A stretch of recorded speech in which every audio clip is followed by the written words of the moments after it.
মহেশপুর নামে একটা গ্রাম ছিল। এই গ্রামেতেই থাকতো একজন মাঝওয়ারা। তার নাম সুরেশ।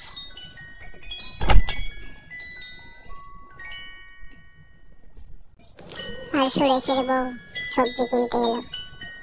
সবজি কেনা হয়ে গেলে সুরেশের বউ ঘরের দিকে রওনা দিল। আর সুরেশের বউ রান্না করতে বসে পড়ল। রান্নার কাজ শেষ হলে সুরেশ আর সুরেশের বউ খেতে বসে পড়ল। দুজনের খাওয়া হয়ে গেলে ওরা একটু বিশ্রাম করে নিল। সুরেশ ছিল খুবই গরিব। পরের দিন সুরেশ তার নিজের কাজে বেরিয়ে পড়ল। সুরেশ মাছ বিক্রি করতে চলে গেল।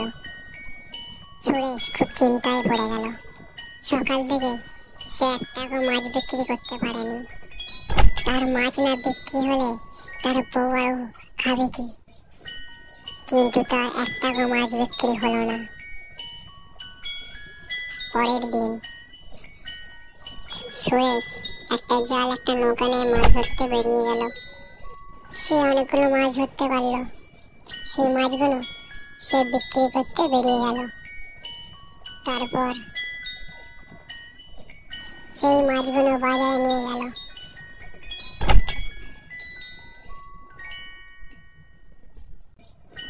বিক্রি করতে তো বসে পড়লো, কিন্তু সারাদিন একটা খদ্দের এলো না। না বিক্রি হয়ে ওরা খাবে কি?